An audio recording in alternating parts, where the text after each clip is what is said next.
நம்ம விஜயன் இருக்கா பாத்தீங்களா, வீட்டை விட்டே வெளில வர மாட்டேன் அப்படின்னு சொல்லிட்டு ரொம்ப அடம் பிடிச்சிட்டு இருந்தாப்புல. நம்ம வந்து நாளையோட வந்து பாத்தீங்கன்னா அப்படின்னா இந்த எலெக்ஷன் இந்த பிரச்சாரம் எல்லாமே வந்து நிறுத்தணும் அப்படின்றது கம்பல்சரி அந்த ஒரு ஸ்டாப் பண்ணணும் அப்படின்னு சொல்றாங்க. சோ அதனால மனுஷன் வந்து ரொம்ப நாளா வெயிட் பண்ணிட்டு இருக்காங்களே, சும்மா வீட்டுல இருந்து வெளில வருவோம். ஃபர்ஸ்ட் வந்து என்ன பண்ணாரு, குரங்கு வித்த காமிச்சாரு. அவர் வீட்டு மேலே இருந்து இந்த கை காமிக்கிறது, அது எவ்வளவு ரிஸ்க். அந்த பக்கம் டிரான்ஸ்ஃபார்மர் இருந்துச்சு, தலைவர்னு சொல்றது அதுக்குதான் இதெல்லாம் அந்த மாதிரி கை காமிச்சிட்டு இருந்தாரு. இப்ப வந்து என்னன்னா வந்து சரி ஓகே நம்ம வந்து அப்படி ஒரு காமிச்சிட்டு வந்தா போதும் நம்மள அப்படின்ற மாதிரி கேட்ல இருந்து வெளில வந்தாரு. இப்படின்னாரு போயிட்டாரு. வந்தா போனா அவ்வளவுதான் ரிப்பீட். இந்த மாதிரிதான் இருந்துச்சு. சரி, இன்னைக்கு திருவள்ளூர்ல ரோட் ஷோ போனாரு போல. ரோட் ஷோ ரொம்ப அடிச்ச மாதிரி கேள்வி. ஐயோ தம்ப்நெயில் எல்லாம் பாக்குறீங்க நீங்க, அந்த போலிமர் நியூஸ் அவங்க எல்லாம், அதாவது அலை மோதும் விஜயின் கூட்டம் அப்படி இப்படின்னாங்களே, ப்ரூஃபோட காட்டல. அதை பாருங்க இந்த இமேஜ்ல, இதுதான் விஜய்க்கு வந்து கூட்டம். நான் தம்பி ஆளே காணுமேப்பா, எங்கப்பா தனியா போயிட்டு இருக்கீங்க? அலை மோதுன்றத வந்து நம்ம லோ ஆங்கிள் வச்சு பார்த்தோம் அப்படின்னா வந்து அப்படியே கூட்டம் அப்படியே பயங்கரமா இருக்கும். இப்படி வச்சு கேமராங்க காட்டுறாங்க. அதே நம்ம வந்து ஹை ஆங்கிள் இருந்து பார்த்தோம்னு வச்சுக்கோங்களேன், அப்படியே டோட்டல் என்னடா இப்படி அடிக்குது அப்படின்ற மாதிரி இருக்கும். மோஸ்டா இந்த அவார்ட் ஷோஸ்ல எல்லாம் அப்படி பண்ணுவாங்க. அவார்ட் ஷோஸ்ல பாத்தீங்கன்னா இந்த ஸ்டேஜ் இந்த ஸ்டேடியமே வந்து ரொம்ப குட்டி இடமா இருக்கும். ஆனா அவங்க என்ன பண்ணுவாங்க, வைட் ஆங்கிள் வச்ச மாதிரி வச்சு காமிச்சிட்டு ஏதோ நிறைய பேர் இருக்க மாதிரி அப்படியே கும்பல் அப்படியே விசில் அடிச்சு தூக்குற மாதிரி காமிப்பாங்க. அந்த மாதிரிதான் ஒரு வேளை இருக்கு ஸ்பாட்ல அப்படி இருந்துச்சோ என்னமோ. ஆனா இங்க பாக்கும்போது கம்மியா தான் இருக்குது. விஜய் வீதி விட்டு வெளியே வந்தாலே முச்சுப்பாங்க அப்படி இப்படின்னாங்க. அதெல்லாம் இல்ல. சத்யராஜ் வந்து ஒரு மேடையில பேசும்போது பேசியிருந்தாரு. அது ஒரு படத்துக்கு ஷூட்டிங்காக ஒரு ஊர்ல போய் 10 நாள் ஒரு 2 மாசம் தங்கி இருந்தாங்க போல. அப்படி இருக்கும்போது முதல் நாள் வந்து சத்யராஜ் வந்து அவ்வளவு கூட்டமா, அவர் அந்த காரை வந்து கிராஸ் பண்ணியே போக முடியலையா, அவ்வளவு கூட்டமா. 2வது நாள் என்ன பண்ணாங்களா, சரி அடுத்த நாள் பார்த்தோன்னா அப்படியே கூட்டம் கொஞ்சம் கம்மியாயிடுச்சான். 3வது நாள் ஆச்சா கூட்டமே இல்லையா. 4வது நாள் இவரே தனியா டீ கடையில போய் டீ குடிச்சாரு. நீங்க பாருங்க சத்யராஜா ஓகே சாப்பிட்டீங்களா அப்படின்னு ஆயிடுச்சா. லாஸ்ட் நாள் போக போக சத்யராஜா ஆள்தான் அடுத்த கண்டுக்காமலே போயிட்டாங்க. அந்த ஸ்ட்ராட்டஜி என்னன்னா, மக்கள் பார்த்து பார்த்து பழகிடுவாங்க, அதுக்கப்புறம் கூட்டம் சேராம இருந்துருவாங்க. அதை காப்பாத்துக்காக தான் விஜய் வெளியே வர மாட்டாரு. ஆமா, இதேதான் வந்து ஒரு ஃப்ரெண்டோ அந்த மாதிரி ஒருத்தவங்க சொல்லியிருந்தாங்க. அவங்களும் இதேதான் சொல்லியிருந்தாங்க, நீங்க சொன்னதேதான். இப்போ ஃபார் எக்ஸாம்பிள் எந்த ஒரு செலிபிரிட்டி இருந்தாலுமே இதை நான் சொல்லவே மாட்டேன். எந்த ஒரு செலிபிரிட்டின்னு சொல்லும் போது ஞாபகம். இப்ப நான் வர வழியில வந்து ஒரு 2 புழுக்கைங்களை பார்த்தேன். 2 குட்டி பசங்க. என்னவா டிவிக்கு நம்ம விஜயண்ணா வந்து அந்த பக்கம் வராருன்னு சொல்லிட்டு யாரோ பொருளைய போட்டு வச்சிருக்காங்க. அந்த பொருளையதுக்காக அந்த 3 பசங்க வெயிட் பண்ணிட்டு இருக்காங்க. சின்ன குழந்தைங்க 3 பசங்க குட்டி பசங்க.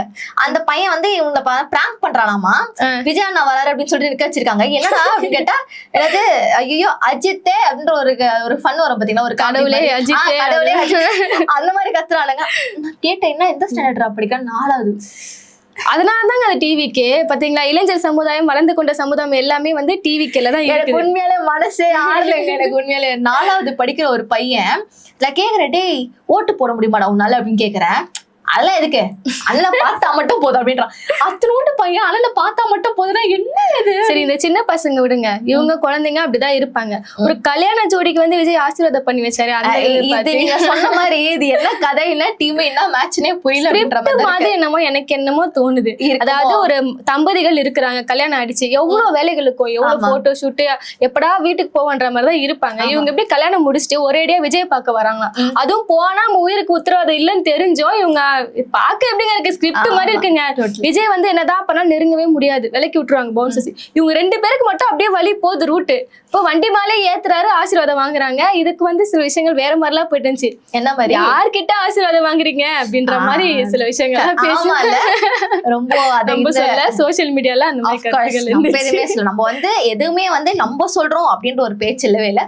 சோசியல் மீடியாஸ்ல நம்மள சுத்தினா யார் யாரெல்லாம் என்ன பேசுறாங்க அப்படின்றத வந்து மக்களுக்கு தெரிய வைக்க வரும், அவ்வளவுதான். அந்த மாதிரிதான் ஒரு விஷயம் போயிட்டு இருக்கு. இப்போ அந்த டிவோர்ஸ் கேஸ் கூட தள்ளி வச்சிட்டாங்க. ஜூன் 15க்கு தள்ளி வச்சிருக்காங்க. என்ன ரீசன் எதுவுமே தெரியல, தள்ளி வச்சிருக்காங்க இப்போதைக்கு. அதாவது அவங்க அணில்கள் என்ன சொல்றாங்கன்னா, இப்போதைக்கு டிவோர்ஸ் கேஸ் வெளியே வந்துச்சுன்னா விஜய்க்கு விவாகரத்து, ஜூன் 15 வந்துன்னா சிஎம் முதல்வர் அவருக்கு விவாகரத்து. அதனால அவங்க ஜூன் எனக்கு புரியல. ஜெயநாயகன் படமும் அப்படிதான் சொன்னாங்க. ஸ்டார்டிங்ல வந்து இப்போதைக்கு விஜய் அண்ணா படம், இதே வந்து எலெக்ஷன் முடிச்சுட்டு வந்த பார்த்தா படம் அப்படின்றது. என்னடா நீங்க எதுக்கு டிவோர்ஸ் கேஸ்க்கு என்னடா லிங்க் பண்றீங்க? அது வரட்டும் அந்த ஜூன் 15. இப்போ அவரோட ஸ்கின்ல வந்து டேன் ஆன மாதிரி சில போட்டோ எல்லாம் இன்டர்நெட்ல பாக்குறீங்களா? அடிக்கடி பிரச்சாரம் வராரு.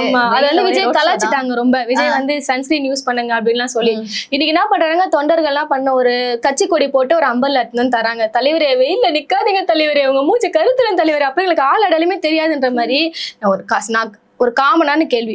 சுத்தி இருக்கிறவங்க எல்லாருமே மனுஷன் தானே, அவன் மேல வெயில் படலையா? உங்க தளபதி மேல மட்டும் தான் வெயில் படுதா? அதுதான் அவங்களோட மைண்ட் செட் அவ்வளவுதான் இருக்கு. அப்படிதான் நம்ம எதுவுமே பண்ண முடியாது. எனக்கு நீங்க எவ்வளவுதான் சுத்திக்கிட்டே பேசினாலுமே எனக்கு கடைசியில வந்து அந்த குட்டி பசங்க தான் எனக்கு மைண்ட்ல வந்து இருக்காங்க. எனக்கு மனசே ஆறல. தெரிஞ்சிருவாங்க, வளர வளர தெரிஞ்சிருவாங்க. இன்னைக்கு எதனா பேசினாரா ரோட் ஷோல? இன்னைக்கு ஏதோ ரோட் ஷோ எப்படி பேசுவாரு? அதாவது இப்ப எலெக்ஷன் நெருங்கிடுச்சு, எல்லா கட்சிகளும் பரபரப்பா இருக்காங்க. ஐயோ இன்னும் 2 நாள் தான் இருக்கா, ஏதாவது ஒரு மக்களுக்கு கொண்டு போய் சேர்த்துடணும், ஏதாவது பொய் சொல்லியாவது ஓட்டு போட வச்சணும்னு சொல்லி கலகலமா இறங்கி அது இதுன்னு பேசுறாங்க. தொண்டைக்கிலேயே சீமானுக்குலாம் வாய்ஸே போயிடுச்சு. அப்படிதான் இருக்கும். இவருக்கு இல்ல இன்னும் கொஞ்சம் அதிகமாயிடுச்சு. உண்மையிலே மனுஷன் கத்துறாருங்க, அப்படிலாம் கத்துறாரு. விஜய் என்னடா என்னடா எலெக்ஷன் வரதானே போகுது, எதனா பேசுவோம், ஒண்ணுமே பேசலங்க. இன்னைக்கு கூட நீங்க பாத்தீங்கன்னா கடை காப்போம் அவ்வளவுதான். நாங்கெல்லாம் கடை காப்பாங்களா?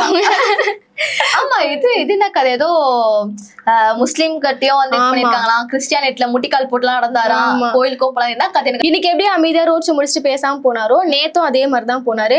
அந்த திருச்சி மக்கள்லாம் நேத்து எங்க ரோட் ஷோ போயிருந்தாரு? திருச்சி தான் நினைக்கிறேன். திருச்சி. அந்த இடத்துல மக்கள்லாம் சரியான காண்டு. ஏன் இவ்வளவு தூரம் வந்துட்டு ஒரு 4 வார்த்தை பேசி போங்களேன். அவர் எப்பவுமே ஒரு டைலாக் சொல்லுவார்ல, என் நெஞ்சில் குடி இருக்கும் திருச்சி மக்களே, அப்படி சொல்ல கூட அவங்க மனசு ஆறி இருக்கும் போல. அமைதியா அந்த டார்கெட் என்ன, முதல்ல அந்த கிறிஸ்டியன் அவங்க சர்ச்சுக்குள்ள போயிட்டு மண்டிட்டு அந்த வீடியோ எல்லாம் நிறைய பாத்துருப்பீங்க. அது புரியவே இல்லை, எதுக்கியா மண்டிட்டு போற, என்ன இது கிறிஸ்டியானிட்டி ஓட்டு. அவங்க வந்து என்னென்னமோ பண்ணி பிரச்சாரம் எல்லாம் பண்றாங்க, நான் இங்க இதை பண்ணுவோம் அதை பண்ணுவோம் அப்படின்ட்டு. மனசு வந்து டோட்டலா வெண்டாப்புல, நான் இப்படி வந்துடுறேன் அப்படின்ற மாதிரி வெண்டாப்புல. அதுவும் காப்பி தான். பவன் கல்யாண் வந்து இதே மாதிரி திருப்பதி ஏறி வந்து இந்த மாதிரி ஓட்டு சேகரிச்சாரு. அதாவது சர்ச்சுக்கும் போனாரு, கோவிலுக்கும் போனாரு. அதை அப்படியே காப்பி எடுத்து விஜய் இந்த மாதிரி பண்றாரு. ஆமால, ஆமா உண்மையிலேயே அப்படிதான். நீங்க கூகுள்ல போய் சர்ச் பண்ணி பாருங்க, பவன் கல்யாண் இதேதான் அப்படியே பண்ணாரு.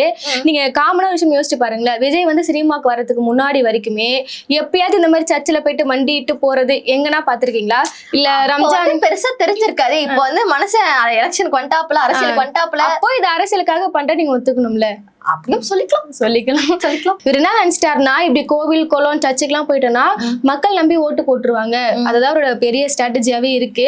இவர் மாதிரி இதுக்கும் ஒரு கேஸ், ஏயா ஒரு மனுஷன் கோவில் போனது தப்பா, சர்ச்சு போனது தப்பா? இது ரொம்ப தவறான செயல். நான் வன்மையா வந்து கண்டிக்கிறேன். ஒரு மனுஷன் வந்து அவரோட பயபக்தியை வந்து நான் வந்து எம்மதமும் சம்மதம் அப்படின்ற மாதிரி ஏதோ காமிச்சிருக்காரு, அதுக்கெல்லாம் கேஸ் போட்டா எப்படி? தேர்தல் விதிமுறைகளை மீறி இருக்காரு. எந்த ஒரு கட்சிக்காரங்களும் மத வழிபாடு தலங்களுக்கு கட்சி கொடியோட இல்ல கட்சி சின்னங்களோட போய் பிரச்சாரம் பண்ணவே கூடாது.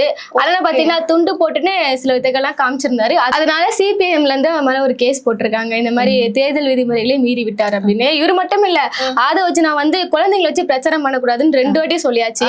2 வாட்டியுமே வில்லிவாக்கம் இன்னொரு பகுதியில கூட போயிட்டு குழந்தைங்களை வச்சு பிரச்சாரம் பண்றாரு. குழந்தைங்களை வச்சு நான் பிரச்சாரம் புரியல. அது அதுங்களை டான்ஸ் ஆட விடுறது, டிவிக்கு கத்த விடுறது. ஏன்னா அப்பெல்லாம் பார்த்தா மத்த கட்சியினரும் தான் வந்து குழந்தைய தூக்கி வந்து பண்ணி இல்லைங்க, தூக்குறது வேறங்க.